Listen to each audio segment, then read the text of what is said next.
Hello everyone and welcome back to another episode in our Let's Play series. And as you can see there in the left upper corner, we just hit 25,000 days, yay! And also we just hit the zero point 0.8 years, which is about 7,000 hours of not touching grass. Oh my god. Yeah, I finally can do that clickbaity title for the world tour. But yeah, today is still not the world tour, it's the next episode. I just need to show the updates that I said I was gonna do last episode. For example, the pufferfish farm uh, tunnel there. And I also did a banner for the pufferfish farm here. As you can see, it kind of looks like a pufferfish. And we also did a banner for the skeleton farm. And I have some bad news. Look at this. Isn't there missing a quarter of something there? Yeah, I died. And the way I died is actually related to one of the updates we had to do. That was the iron farm here at spawn. And yes, I did the update. I added the frog lights in the walls and I added this window here so we can see. And while I was building the walls, one iron golem spawned on top of the frog lights, and I tried to just kill it with an axe. I think I have a clip from the stream, I might play it now.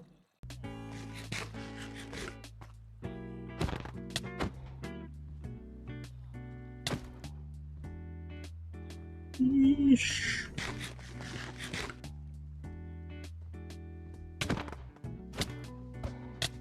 Fuck! Yeah, so as you saw in the clip, yeah, maybe it's not a good idea to fight an iron golem while wearing an elytra. Yeah, but yeah, it's fine. The iron farm worked. I died after not dying for about 1700 hours, I think it was. But it's fine, chat. I still talking to Twitch chat. I don't know why. It's fine. Copium. Okay, so another update we had to do was this room here. So the only thing I did is I removed those headstone lamps with uh, how many blocks we have mined and all that. And now we take notes on this book with all the stats that we passed a million, like damage dealt, jumps, mob kills, traded villagers. Mobs killed is just the zombified piglin that we have more than a million. And these are the blocks mined we have more than a million. Netherrack, stone, basalt, sand, sandstone, and stone and deep slate. So yeah, technically we have deep slate in the stone planet and sandstone there, so I'm not gonna add more planets. But if one day we get other blocks to 1 million that we don't have in any of the planets, we might build a couple more planets here, I guess. And the last thing we had to update was to remove the music box that we had here. And I did it and I really like it. It looks way more clean. I'm still thinking about maybe making the gases hold something that holds the farm, because right now the farm is just floating. So yeah, I don't know. Maybe one day we come back here and update it once again. If you guys have any ideas, you can leave in chat. But I really like this project, and I think it's better without that music box. Like I said in the previous episode, that was something that I didn't design, and it's just something I thought was cool, but didn't really have any meaning. So I think it's better without it. And here we are at our skeleton farm perimeter. And yeah, this place looks really cool. It's actually the first time I come here with night vision. It's gonna run off in a while, and then we can see without night vision. But yeah, it looks really cool. So yeah, the way the farm works is the skeletons spawn in these uh, packed ice platforms, and we have guests in minecarts that push the skeletons here, and then there is other minecarts that come here, collect the skeletons, and bring them to the center there. The only thing I didn't do yet is the storage. We just have hoppers in the chest here, and as you can see, it is a mess. Because I'm waiting for the crafter, so we can do a auto crafting dispenser farm here. Let me get my sword and we can show how this farm works. So when I turn this on, it will turn the minecarts into the guests. So yeah, as you can see, the guests push the skeletons to the sides, and the minecarts uh, collect the skeletons. There you go. You can see some skeletons coming, and yeah, then more skeletons can spawn. And yeah, as you can see, it's pretty fast. Uh, Considering how slow the skeleton spawn, or not how slow, but how the spawning algorithm works in Soul Sand Valley is if a skeleton spawn, no other mobs can spawn too close to it. So that's why we use minecarts to remove the skeleton from the mob cap, and then other mobs can spawn there. And we could use bolt looting here to kill the skeletons. That's basically when the skeletons get here, they get inside the bolts and still don't count for the mob cap. But we are not really hitting mob cap. The real problem is, like I said, when a skeleton spawns somewhere, nothing can spawn close to it. So I guess a way to make this farm even faster would be to make either more platforms or bigger platforms. And by the way, I did test in creative.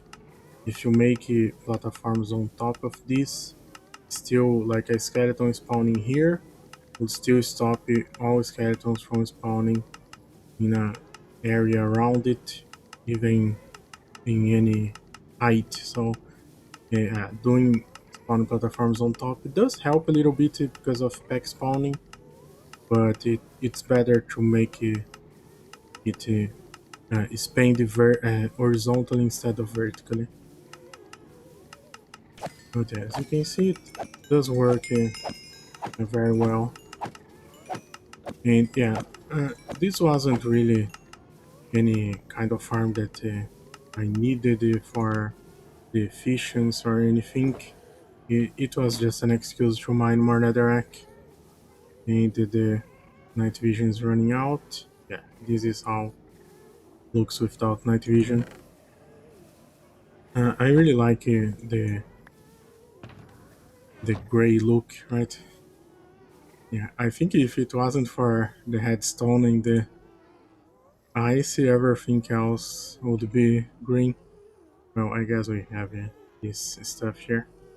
And yeah, this is the name of everyone that was here during these streams that we mined the perimeter. And I want to take this episode to talk about something else. Last episode we talked about not using other people's design, whatever. And I want to make clear that I'm just talking about myself in my world. Of course, you play the game the way you want, the way you have fun, right? But something else I want to talk about is something that might be applicable for using other people's designs, or using mods, for example, or using some game mechanics that might be considered too overpowered or not. I don't know, like for example, TNT duping or using the nether ceiling. And uh, I don't use those. And some stuff like mods, for example, I used to use the Lightmatica and I don't use anymore. Like I built all these without Lightmatica. Would this farm be better if I use the Lightmatica? Maybe. But the problem is it wouldn't be as fun, I think, to build it with Lightmatica. That's the big problem. And yeah, when you are playing a game, the most important thing is to have fun. So yeah, designing stuff in creative to be very efficient and stuff. It's like yeah, if it works, right? I did do a few testings in creative, like to test if the gas pushers would push the skeletons far enough for the minecart to pick up uh, this cauldron stuff. That, by the way, Tetra, the same Tetra that designed our Wither farm, helped me with this minecart stuff. He's working on another Wither skeleton farm that uses minecarts, and he provided me a world download so I can learn how to do this. Because there is some tricks with this, right? For example, using all the curves here, instead of using curved rails, we use this inclined powered rails, because otherwise the minecarts can bump each other and break the whole thing. Also, there is a trick with the timing. If you use it too short of a timing between minecarts, they might bump in each other. Yeah, but anyways, what I was trying to say is that sometimes when you use a mod or when you use other people's design or when you use some game mechanic that arguably do the game easier, well, it might not be exactly making your game easier. That's the point I was trying to get. And it might be actually a point uh, against my side, let's say, but there is no sides and there's no against. We all have fun playing Minecraft. But let's just make an example, for example, with TNT duping, which I guess I would be in the side of mining in Minecraft and not in duping TNT. But when you use something like TNT duping, are you actually making your game easier? Maybe not, you know? And again, I'm actually being the advocate for the people that are duping TNT in this case, I guess. Because here's the thing, uh, not everyone likes mining in Minecraft, not everyone has fun, and you shouldn't do it if you don't have fun. There is not a problem. And when you have something like TNT duping, some people that would not mine a perimeter do a perimeter with TNT duping. So is that making the game easier for them? Well, you know what's even easier than doing a perimeter with TNT duping? Not doing a perimeter. So the TNT duping is arguably doing the game harder for them because uh, if TNT duping didn't exist, they would not mine a perimeter. So that would make the game easier for them. And that's the same thing with using other people's designs, uh, using game mechanics. I already talked about that. Or using. Wait, why is there a rail here? This wasn't supposed to be here. It's fine. Fixing farms live on stream and getting away from the point I was talking about. But yeah, so using other people's design not necessarily makes the game easier for you because you have to build the farm, which you probably would not build if someone else didn't design it, because maybe you just don't want to design it yourself.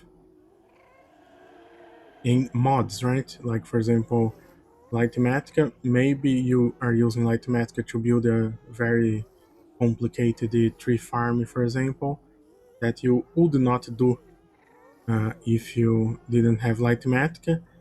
And even though using a tree farm makes farming trees faster than just chopping down trees, you are not necessarily making the game easier for you, because maybe if you didn't have Litematica, uh, you wouldn't use that, right? Another example, for example, that I use is chunk base uh, to find the perimeters, right? To find the uh, good place to make perimeter, good biomes, or I'm looking for a specific biome or witch hut, for example, to make a witch farm perimeter. So am I making the game easier by using chunk base? No, because I'm looking for places to mine a perimeter, which it might I may make it look like it was easy, but it's not that easy.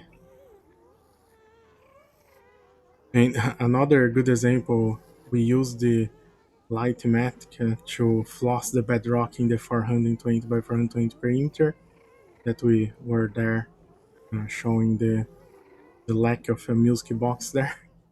And yeah, using Litematica to do that, I spent 3 months mining, flossing bedrock, and 6 months mining that perimeter. So I could just spend the 6 months mining the perimeter and not floss bedrock, and made that whole project in 66% of the time, right? Or 2/3 of the time that I spent there. I could have made that project in 6 months instead of 3 months, but I chose to use Litematica to make it harder for me.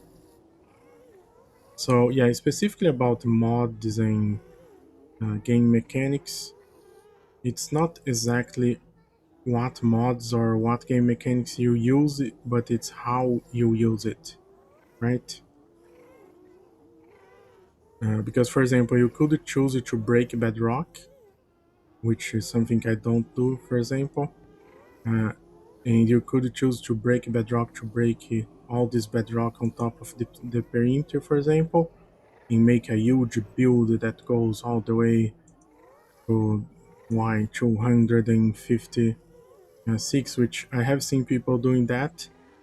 So, is breaking bedrock cheating make the game easier? Not necessarily. Yeah.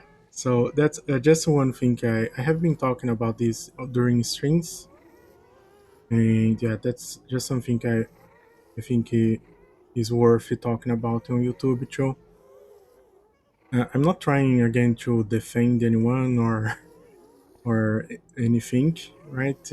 I'm just saying that sometimes people judge and or I don't know if judge is the right word, but people just think, oh, you use Litematica, then yeah, you made the game easier, or oh, you break bedrock, you make the game easier, or you duke TNT, you make the game easier. So yeah, I guess that's not necessarily true, because one thing I learned about after having this 25,000, 7,000 hours world is that you really don't need anything in Minecraft. Like, do I need a skeleton farm in a Soul Sand Valley?